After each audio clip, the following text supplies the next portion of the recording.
करवा चौथ के व्रत की कथा। 7 भाइयों की एक बहन थी। भाई उससे बहुत प्यार करते थे क्योंकि वो सब भाइयों में से छोटी थी। जब वो विवाह के योग्य हुई तो उन्होंने एक नगर में बहुत ही अच्छे घर में उसकी शादी की। जब पहला करवा चौथ आया तो ये रिवाज है कि पहला करवा चौथ मायके में होता है। वो अपनी बहन को ले आए। उन्होंने अपनी बहन को बड़े ही लाड दुलार से पाला हुआ था। तो उन्होंने देखा कि सारा दिन हमारी बहन कुछ नहीं खा रही,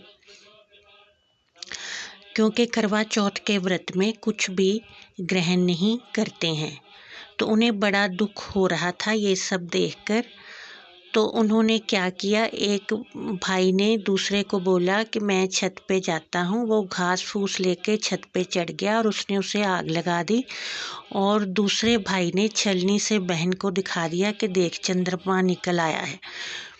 बहन ने सोचा कि चंद्रमा तो निकल ही आया है। उसकी भाभीियों ने बोला कि अभी चंद्रमा नहीं निकला है, लेकिन उसने भाभीियों की बात नहीं सुनी। उसने सोचा कि ये तो ऐसे ही बोल रही हैं। तो उसने भाइयों के साथ बैठ के भोजन कर लिया। पहला ही निवाला उसने तोड़ा था कि उसमें से बाल निकल आया, तो उसने वो साइड में रख दिया।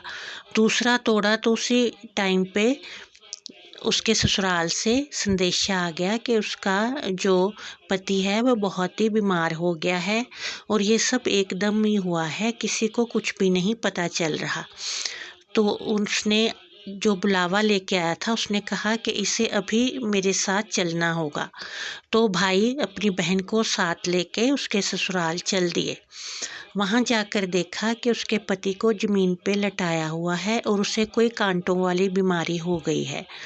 उसके सारे शरीर में कांटे चुभे हुए थे। तो उसने ज्योतिषी से पूछा, जो कि पंडित पास ही बैठा था, कि ये कैसे हुआ। तो उसने भाइयों की बहन को बताया कि तूने कच्ची चौथ की पूजा कर दी है, जिससे कि तेरे पति का ये हश्र हुआ है। तो उसने कहा, वो उस ज्योतिष के पाँव में पड़ गई और बोली कि मुझे इसका कोई उपाय बताओ जिससे कि मेरा पति ठीक हो जाए। उसने कहा कि 12 महीने चौथ माता का व्रत आता है, तुझे हर महीने ये व्रत करना पड़ेगा। गणेश जी की पूजा करके पहले तुझे ये व्रत करना पड़ेगा। तू हर चौथ पे इसके कांटे निकालना। धीरे धीरे 12 महीनों में इसके सारे ही कांटे निकल जाएंगे।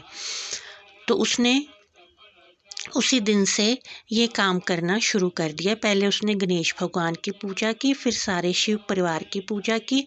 तो उसने थोड़े से कांटे निकाल दिए, जिससे कि उसके पति को थोड़ी राहत महसूस हुई। इसी तरह से वो बड़े मन लगाकर अपने पति की सेवा करती रही और हर चौथ पे उसने उसके कांटे शरीर से निकाले।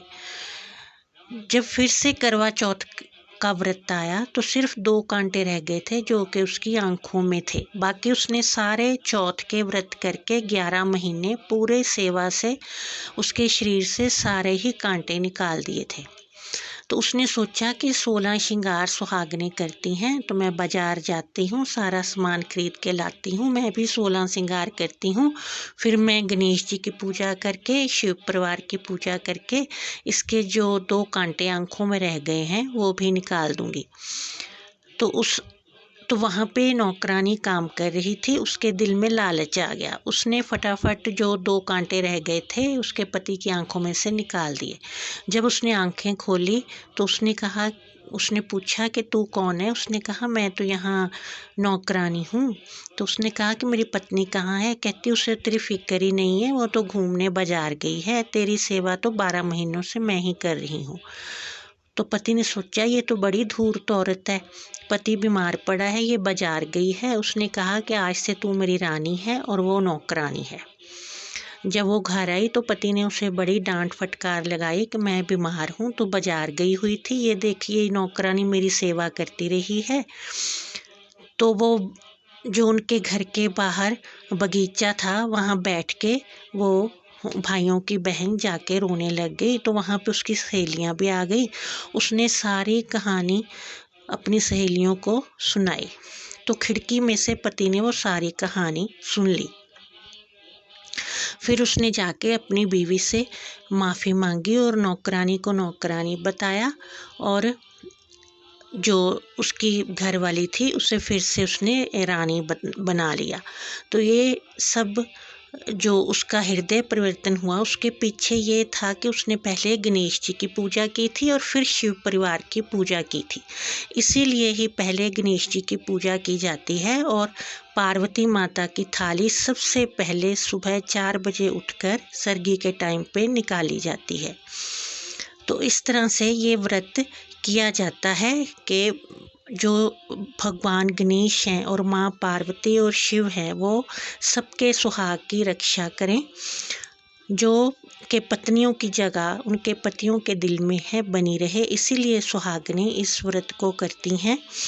और सबको इस दिन व्रत करना चाहिए। सुबह उठकर सबसे पहले पार्वती माता की थाली निकालनी चाहिए, मनसनी चाहिए और फिर सरगी खानी चाहिए। फिर सारा दिन पूजा करके व्रत रखना चाहिए, जिससे कि उनके सुहाग की लंबी उम्र हो और पत्नियों के सुहाग के दिल में जगह पत्नियों की बनी रहे। बोलो करवा चौथ माता की जय, बोलो शिव पार्वती की जय।